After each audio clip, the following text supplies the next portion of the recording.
नमस्कार दोस्तों, MPN academy में आप सभी का हार्दिक अभिनंदन है। प्रस्तुत है बिहार करंट अफेयर्स।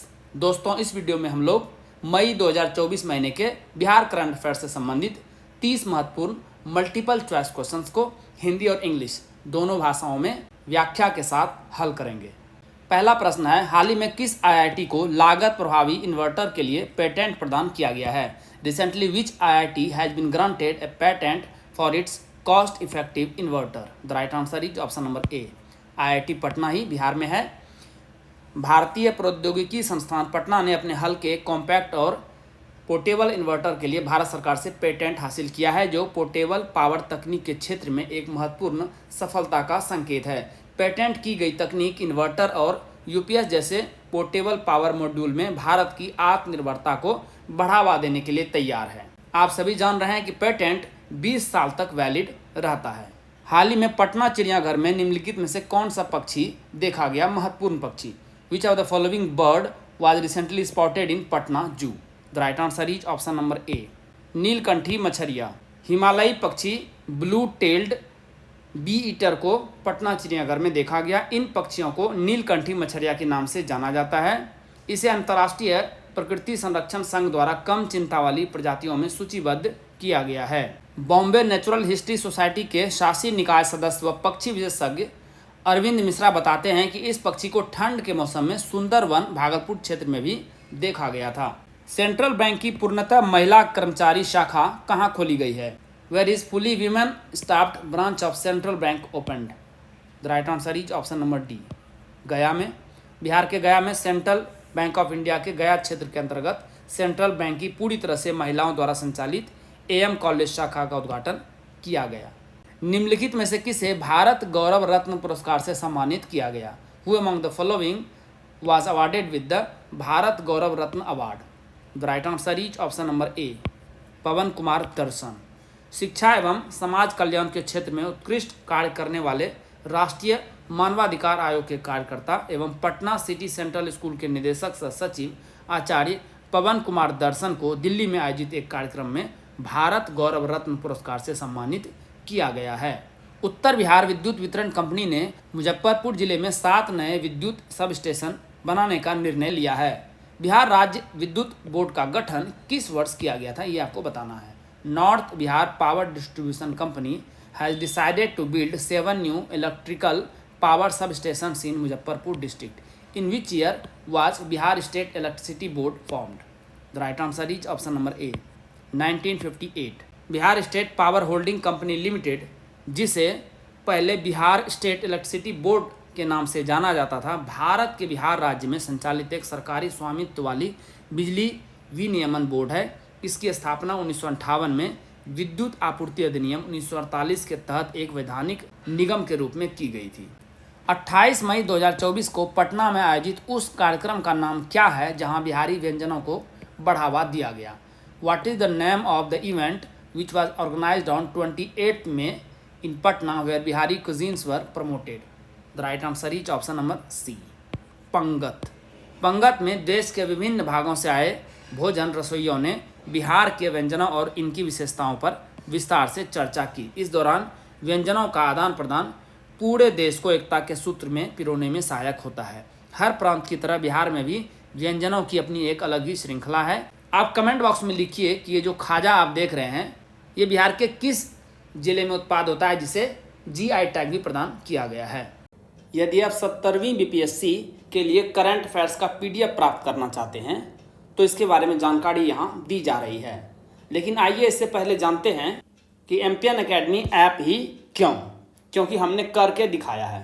दोस्तों, सबसे पहले हमने करंट अफेयर्स का पीडीएफ कोर्स लॉन्च किया था। 66वीं बीपीएससी प्रीलिम्स एग्जाम में कुल 36 प्रश्न टैली हुए थे करंट अफेयर्स। बिहार एसआई की परीक्षा हुई थी 2021 में, क्योंकि उस साल बीपीएससी का कोई एग्जाम हुआ ही नहीं था, तो दोनों शिफ्ट मिला के 31 क्वेश्चंस टैली हुए थे। 67वीं बीपीएससी प्रीलिम्स 2022 जो कि कैंसिल हो गया था और फिर उसका री एग्जाम हुआ था, दोनों मिला करके 59 क्वेश्चंस टैली हुए थे। बीपीएससी सीडीपीओ प्रारंभिक परीक्षा हुई थी 2022 में, तो उसमें भी 30 प्रश्न टैली हुए थे।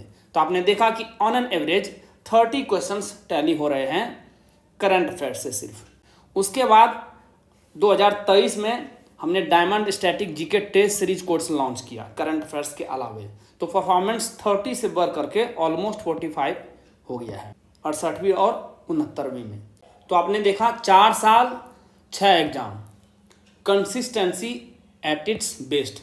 इस बार हमने लॉन्च किया है एनसीईआरटी टेस्ट सीरीज सबसे पहले, और अब आ गया है डायमंड स्टैटिक जीके नोट्स भी, यानी प्रीलिम्स के लिए फुल कोर्स रेडी है हमारा। तो इस बार का 70वीं बीपीएससी का प्रीलिम्स का टारगेट रहेगा 120 आउट ऑफ 150। 120 प्रश्न टैली होते हुए दिखाई पड़ेंगे आपको, और इसीलिए हमने इस बार लॉन्च किया है मिशन 120। दोस्तों, इस एग्जाम्स में जितने भी प्रश्न टैली हुए हैं, यहाँ पर जो आंकड़ा दिया गया है, इसकी आप वीडियो हमारे एमपीएन एकेडमी के यूट्यूब चैनल और टेलीग्राम पेज पर भी मिल जाएगा सारा। ये वीडियो जरूर देखें, इससे आपको पता चलेगा कि प्रश्न किस प्रकार से आते हैं और आपको एमपीएन एकेडमी का यूज कैसे करना है बेटर वे में। दोस्तों, इस मिशन में 3 भाग हैं।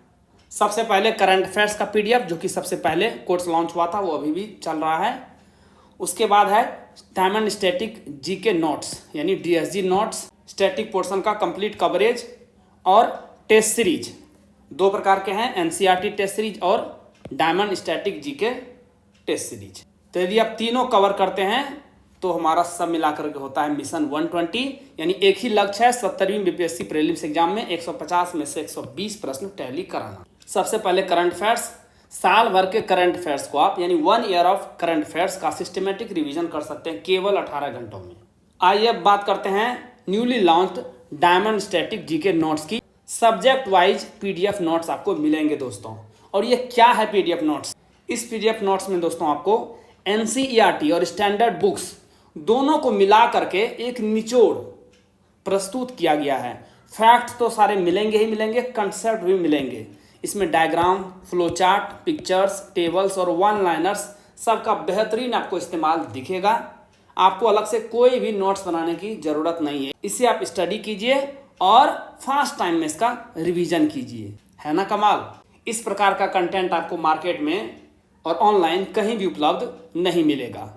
अब आपने स्टडी तो कर ली है, इसका प्रैक्टिस भी तो जरूरी है। तो इसके लिए हमारे पास 2 तरह के टेस्ट सीरीज हैं। एक है एनसीईआरटी टेस्ट सीरीज और एक है diamond static GK test series. ये पीडीएफ नोट्स और टेस्ट सीरीज आपको मिलेगा कैसे? सबसे पहले आप MPN academy app Google play store पर चले जाएंगे, उसे डाउनलोड कर लेंगे। आपको इस प्रकार का लोगो दिखेगा।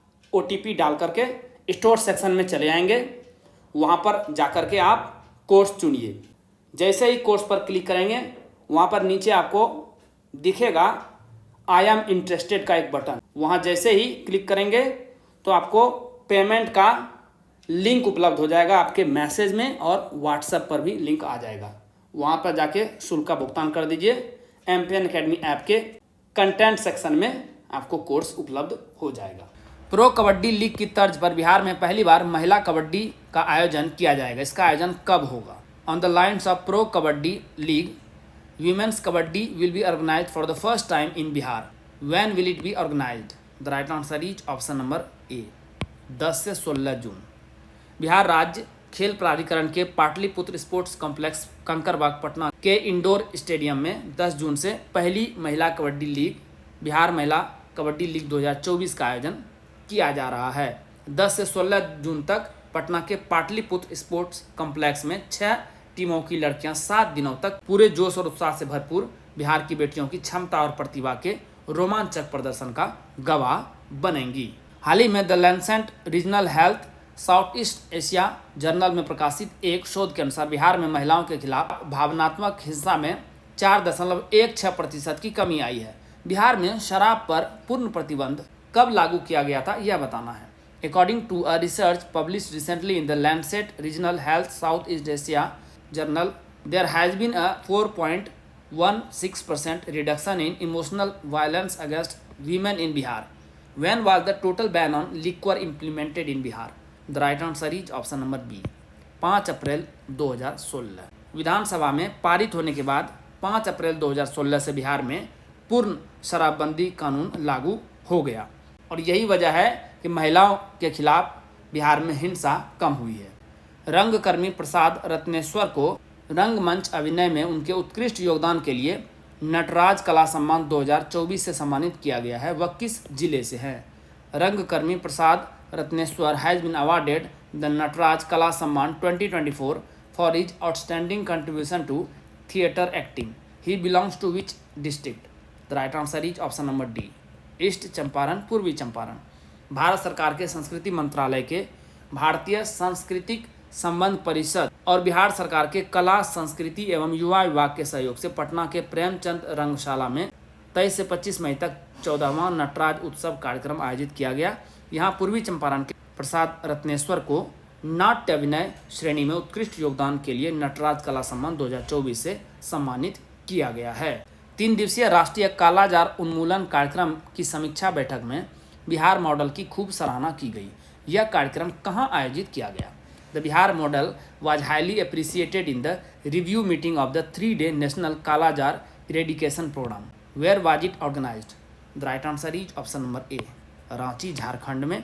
बिहार, झारखंड, उत्तर प्रदेश और पश्चिम बंगाल में कालाजार उन्मूलन कार्यक्रम की प्रगति को समझने के लिए रांची में 3 दिवसीय समीक्षा बैठक आयोजित की गई। इस बैठक में बिहार मॉडल की काफ़ी प्रशंसा की गई है। सार्वजनिक स्वास्थ्य के मुद्दे के रूप में बिहार अब कालाजार से लगभग मुक्त हो गया है। राज्य के सभी प्रखंडों में कालाजार के मरीजों की संख्या प्रति 10,000 की आबादी पर 1 मरीज से भी कम हो गई है। बिहार सरकार ने मौसम पूर्वानुमान के लिए मौसम सेवा केंद्र और मौसम बिहार नामक ऐप कब लॉन्च किया? When did the Bihar government launched the weather service centre and an app called Mausam Bihar for weather forecasting? The right answer is option number C, पिछले 27 मई 2023 को ही। चर्चा में क्यों है? योजना एवियन विकास विभाग द्वारा संचालित मौसम सेवा केंद्र में आधुनिक तकनीक का इस्तेमाल किया गया है, जिसके माध्यम से यह सटीक जानकारी प्रदान करता है। यह केंद्र पटना के सरदार पटेल भवन में बनाया गया है और इसके संचालन के लिए 27 मई 2023 को मुख्यमंत्री नीतीश कुमार द्वारा मौसम बिहार नामक ऐप लॉन्च किया गया था। बिहार मौसम पूर्वानुमान मॉडल में जिन राज्यों ने रुचि दिखाई है उनमें राजस्थान, उत्तर प्रदेश, झारखंड, उड़ीसा और तमिलनाडु शामिल हैं। राज्य की सभी पंचायतें मौसम बिहार से जुड़ी हुई हैं। क्या आपने एमपीएन एकेडमी का टेलीग्राम पेज ज्वाइन किया है? नहीं? अरे अवश्य ज्वाइन कीजिए। इस प्रकार का लोगो आपको दिखेगा, सर्च कीजिए एमपीएन एकेडमी टेलीग्राम पर। क्या क्या मिलेगा आपको? बीपीएससी परीक्षा से संबंधित अपडेटेड न्यूज आपको मिलेगी। कोई भी नोटिफिकेशन आती है या पेपर में कोई न्यूज आती है तो आपको मिलती रहेगी। बीपीएससी प्रिपरेशन यानी तैयारी से संबंधित स्ट्रेटेजी या रणनीति की पीडीएफ आपको यहाँ पर प्रोवाइड की जाती है। टेस्ट सीरीज के सिलेबस और शेड्यूल को जारी किया जाता है यहाँ पर, और एमपीएन एकेडमी के कोर्सेज और यूट्यूब वीडियो के अपडेट्स भी आपको यहाँ पर मिलेंगे। तो इस पेज को अवश्य ज्वाइन कीजिए।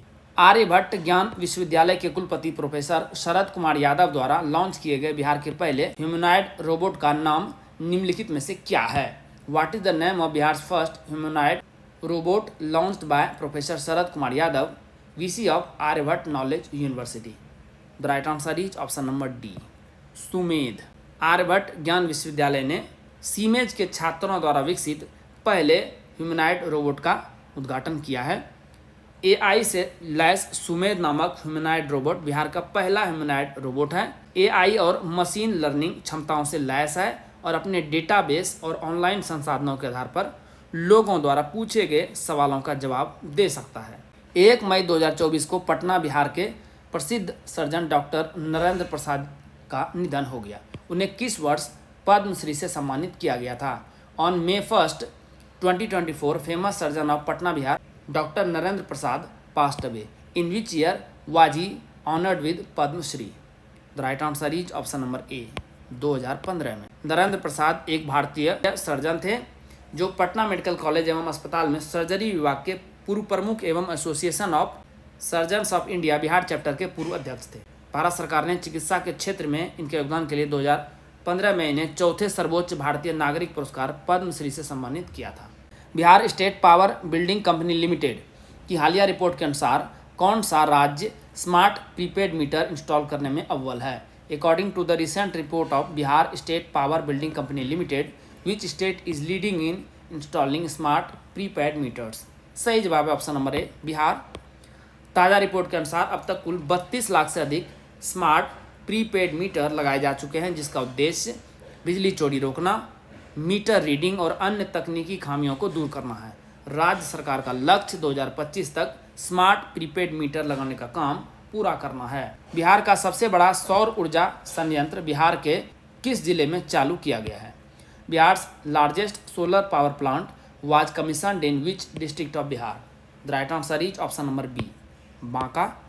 बिहार ने बांका जिले में 50 मेगावाट का नया सौर ऊर्जा संयंत्र चालू करके अक्षय ऊर्जा के क्षेत्र में एक महत्वपूर्ण कदम उठाया है, जिससे इसकी कुल सौर क्षमता बढ़कर 181 मेगावाट हो गई है। अब प्रश्न दिवंगत सुशील मोदी से संबंधित। सुशील कुमार मोदी किस निर्वाचन क्षेत्र से सांसद चुने गए थे 14वें लोकसभा में? Sushil Kumar Modi was elected as MP from which constituency in 14th Lok Sabha elections? The right answer is option number A, Bhagalpur. वरिष्ठ भाजपा नेता और बिहार के पूर्व उप मुख्यमंत्री सुशील कुमार मोदी का निधन 13 मई को हो गया। वे 1974 के JP आंदोलन से लालू और नीतीश जैसे नेताओं के साथ उभरे और बिहार भाजपा के संस्थापक कैलाशपति मिश्रा के बाद से सबसे प्रभावशाली भाजपा नेता माने जाते थे। ये 1990 में पटना सेंट्रल विधानसभा, जिसे अब कुम्हरार विधानसभा के नाम से जाना जाता है, से पहली बार विधायक चुने गए। 1996 से लेकर 2004 तक इन्होंने बिहार विधानसभा में विपक्ष के नेता के रूप में कार्य किया और 2005 में ये उप मुख्यमंत्री बने, जब नीतीश कुमार बिहार के मुख्यमंत्री बने थे, और ये 2004 में भागलपुर से सांसद चुने गए थे।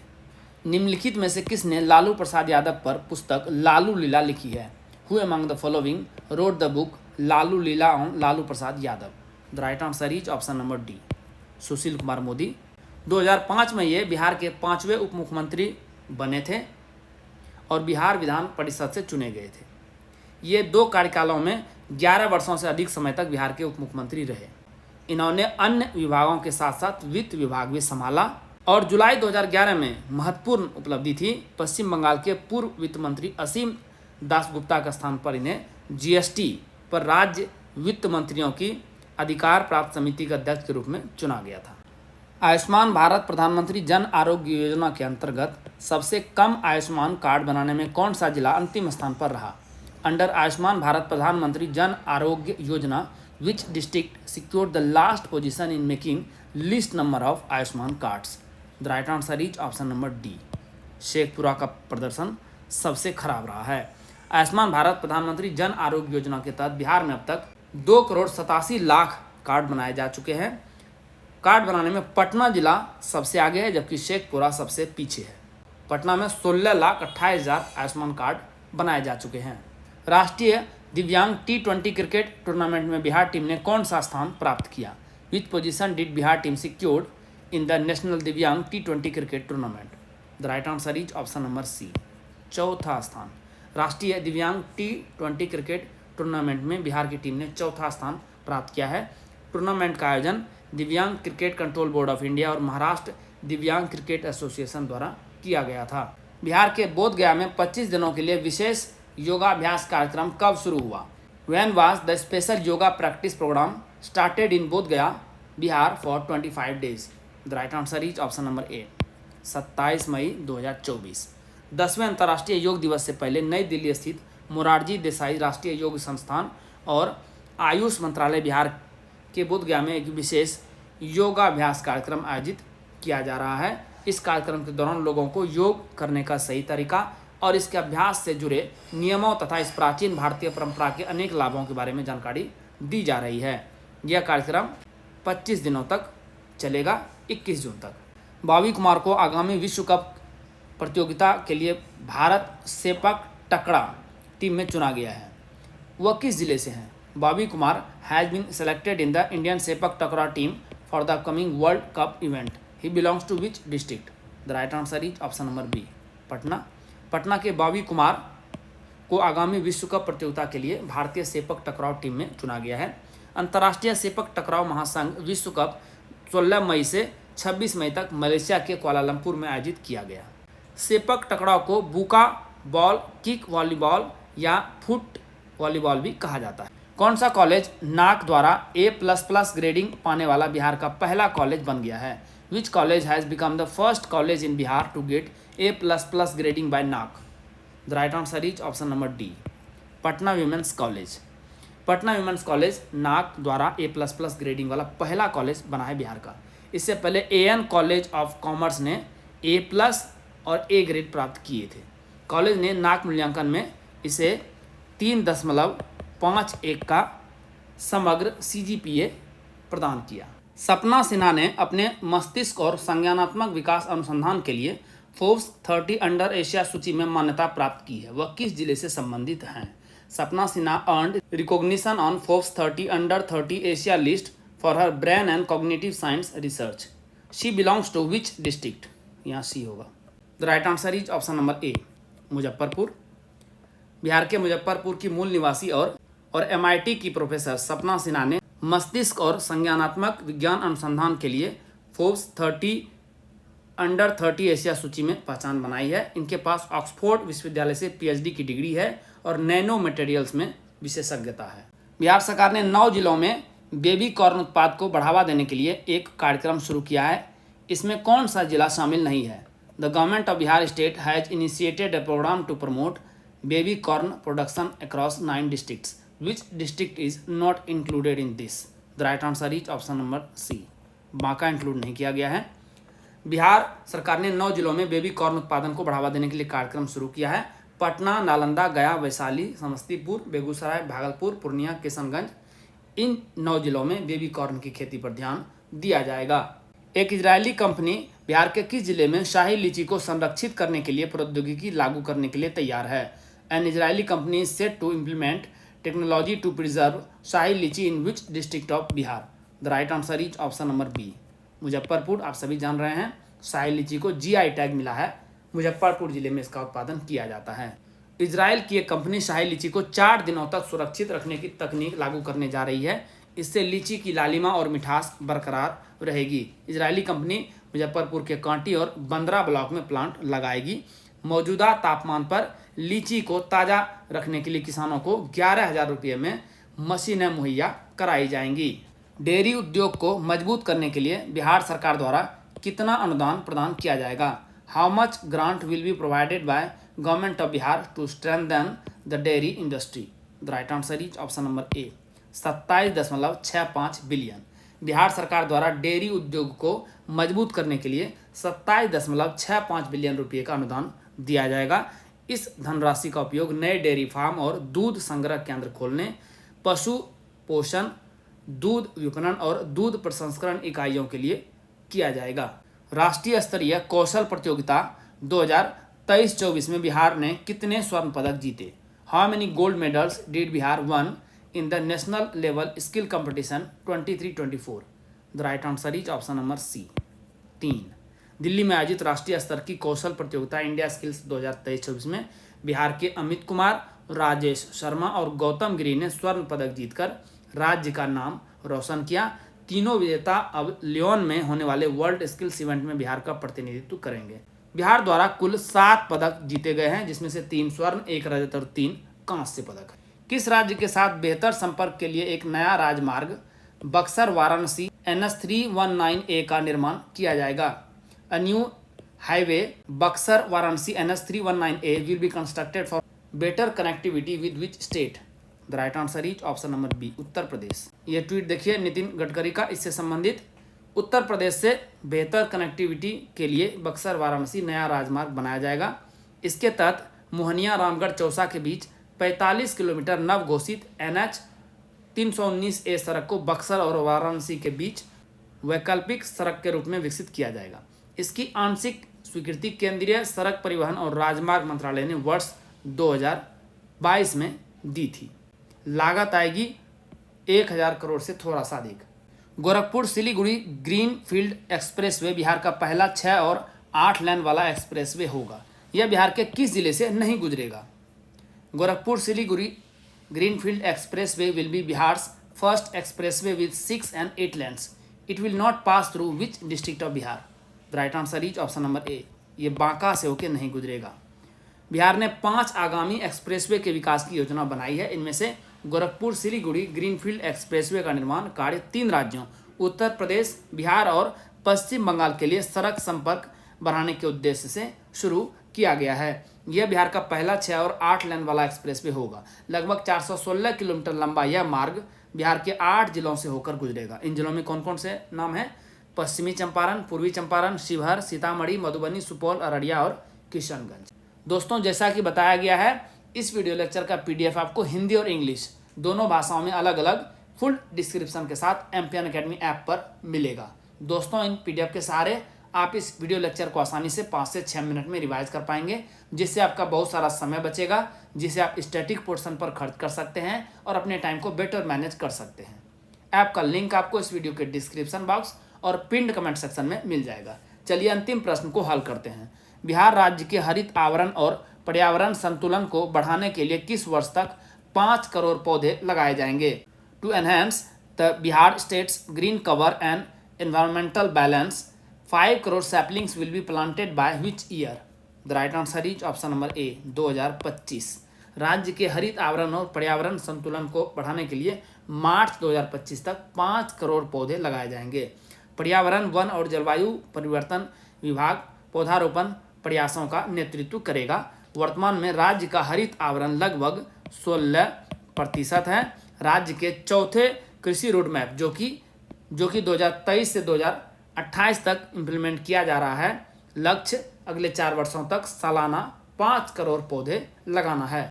दोस्तों मई 2024 महीने के बिहार करंट अफेयर से संबंधित जितने भी महत्वपूर्ण प्रश्न बन सकते थे उसे हमने 30 MCQs में शामिल किया है। लेकिन दोस्तों इसके अलावा भी बहुत सारे ऐसे अतिरिक्त यानी एडिशनल करंट अफेयर्स होते हैं जो कि उतने महत्वपूर्ण नहीं होते हैं, लेकिन फिर भी एग्जाम में दिखाई दे जाते हैं। इसी के लिए हमने ये एट ए ग्लांस यानी चलते चलते सेक्शन बनाया है। ये कंटेंट आपको पॉइंट वाइज रूप में PDF में मिलेगा। इसे वीडियो में शामिल नहीं किया जा रहा है क्योंकि इससे वीडियो काफ़ी लंबा हो जाएगा। दोस्तों इसी के साथ बिहार करंट अफेयर्स के इस संस्करण को समाप्त करने की आपसे इजाज़त चाहूँगा। वीडियो देखने के लिए बहुत बहुत धन्यवाद। Thank you very much. जल्द ही मिलते हैं अगले वीडियो में। All the best for your exam preparation.